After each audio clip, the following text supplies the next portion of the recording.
Welcome back to the GSMC Sports Podcast, brought to you by the GSMC Sports Network. It has been a loaded day of NFL news from this past weekend to the updates that are breaking as we speak. So I believe we got to the majority of the moves that we've seen so far today. I will be back tomorrow, obviously, with a little bit more of a comprehensive and a little bit more thought out, because we were giving a lot of initial reactions on the show today. But I did want to finish off the show by talking some college basketball as we head into the final week of the season before March Madness.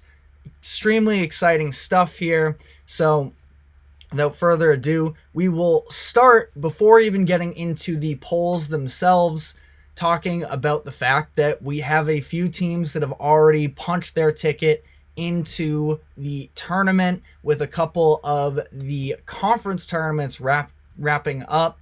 Stetson will be making their first ever NCAA tournament after winning the Atlantic Sun Conference this past weekend. They won the championship game in a high-scoring affair with Austin Peay, and we could maybe be seeing the birth of a March Madness legend. I don't want to overstate things here, but Jalen Blackman, the junior guard for Stetson, dropped, it was 43 points, I believe it was, in this matchup against Austin Peay. An incredible performance from him, and he is the 11th leading scorer in NCAA this season, averaging 21.5 points per game. He scored 43 points on 12 of 22 from the field and 5 of 9 from 3. So a very stunning performance individually. We have a team making their first ever NCAA tournament appearance. And again, Jalen Blackman, just a name to keep an eye on during the tournament coming up. We also had Drake back in the dance for the second straight year. They won the Missouri Valley Conference. They are another team with a big-time scorer to keep an eye on. Tucker DeVries, I apologize if I pronounced that wrong, but he's averaging 21.8 points per game this season. That is 5th in the country, as Drake has been a pretty nice program for the past handful of years, and they get themselves another chance by winning their conference tournament this season. The third team we also have as an auto bid is Longwood. Their second time making the tournament in the past 3 seasons. They won their Big South Championship this past weekend as well. So getting to the polls for this week, we are just about wrapped up in the entirety of the top 3 being guaranteed 1 seeds in Houston, UConn, and Purdue. They are all currently 28-3 coming out of the regular season and have put together some incredible performances. Outright regular season champions for them. And it seems like even no matter how the conference tournament goes, they should be just about a lock to make the tournament this year. And not just make the tournament, but to be a 1 seed in it as well. So the question out of this group is who is going to be the number 1 overall seed. Houston has been the number 1 ranked team for the past few weeks in the AP poll, but a lot of people are expecting it to be Purdue based off of the body of work. All of their losses have come in quad 3, and Purdue, you can argue, has some of the most impressive wins, least disappointing losses. Now, I don't think they are the best team in the country. I say they are the most fraudulent out of them, UConn and Houston. I love UConn and Houston this year. I think they have real expectations to go and win it all this year. I'm not quite sold the same way on Purdue based off of their lack of depth, and they're very heavily, I wouldn't say they're reliant on free throws. Zach Edey gets the free throw line a ton. Now they have some other guys who can hit shots for them, I think, in a way that they haven't had in the past, and I've talked about Purdue a bunch on this show. I like Fletcher Lawyer. I like Lance Jones. Some of these other pieces are good players for them and can knock down shots. I just don't think that they have the depth really to go all the way. That being said, though, they have a very solid argument as to being the number 1 overall seed. But looking around elsewhere here, we have a big debate going on as in terms of who will be the final number 1 seed. Arizona only dropped 1 spot in the polls this week from number 5 to number 6, but I do think that they are a big loser from this past week based off of their chances of securing a number 1 seed. They got it sort of handed to them against USC. Now, this game was on the road. USC has been playing some better basketball as of late, but a team that has been very disappointing this year and will not be in the playoffs. They have a few bad losses this year, including a quad 3 loss, which the other teams vying for a 1 seed do not have. They have lost to Oregon State, Stanford, as well as this USC loss. So I think that they are probably disqualified from the number 1 seed with that loss. They are the outright regular season champs of the Pac-12.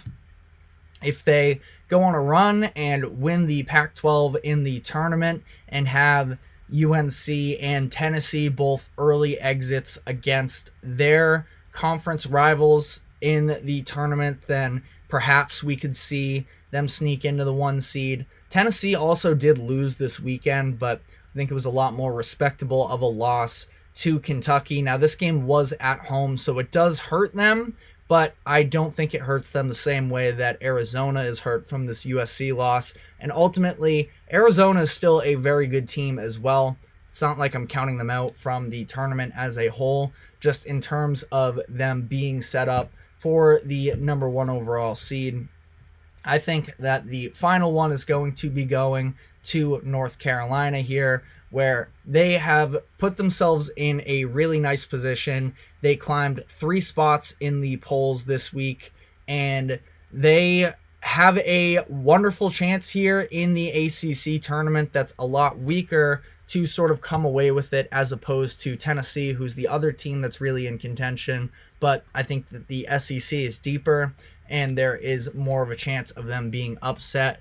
UNC just went on the road into Duke and were able to take down the Blue Devils in a big-time statement win.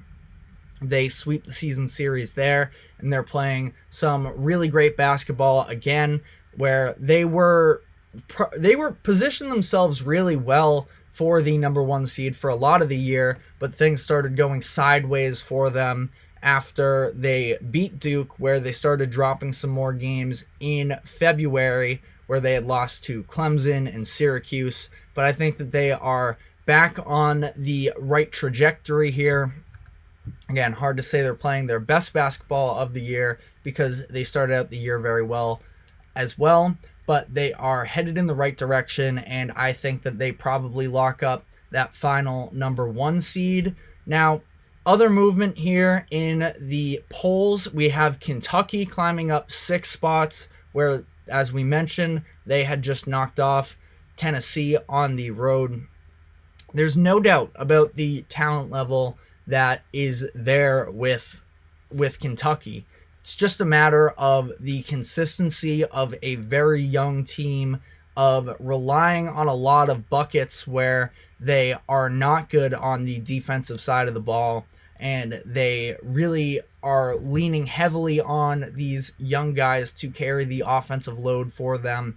They've shown flashes that they can play some better defense, but it's still not there on a consistent basis, and they are one of those teams, I think, that can beat anybody in the tournament, but they could also suffer the hands of an upset against another team, assuming that they come out blazing offensively or Kentucky is just missing their shots. So again, a nice climb for them in the polls here, but I don't think that it really changes my overall view on them.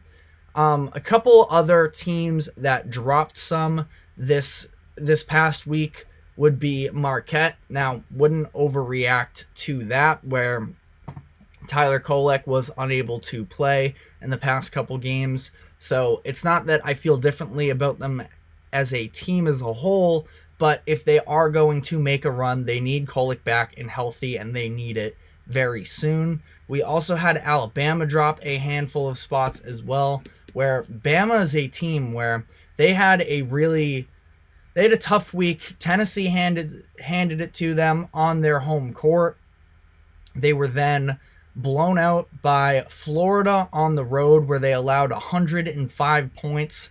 And then, I suppose, credit to them for coming away with the game, but they should not have beaten Arkansas on Saturday, where they had to really climb back into it. It was a lot of Arkansas that's been a disappointing this year, imploding on themselves, but they at least come away with the win. So they drop a few spots. They're still obviously going to be in the tournament, but definitely a little bit of a disappointing week for them as a whole.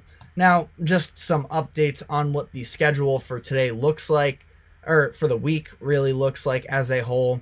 We have the West Coast Conference tournament starting tonight with St. Mary's and Gonzaga not playing each other, but both playing as they look to further solidify themselves. I think at this point Gonzaga has to be in.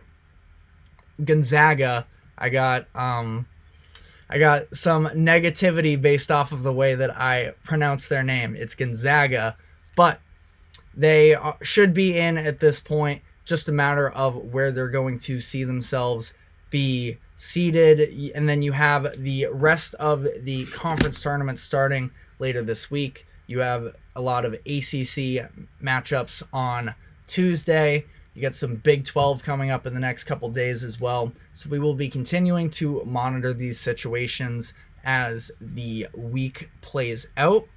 Going to do one final check here just on the football front to see if we have any other news.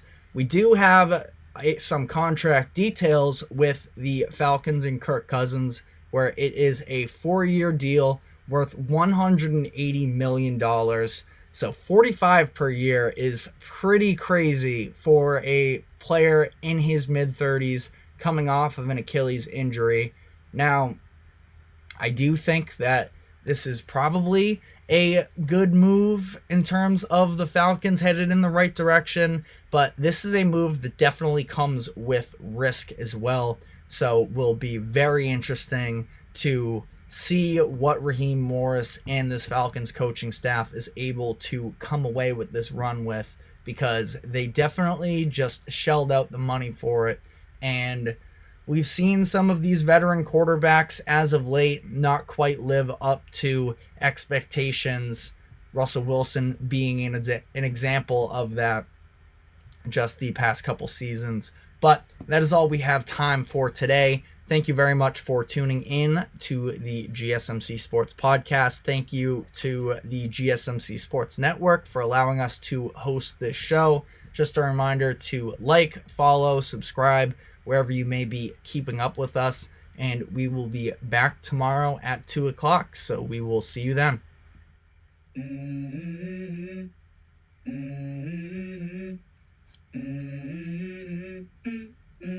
Let's go.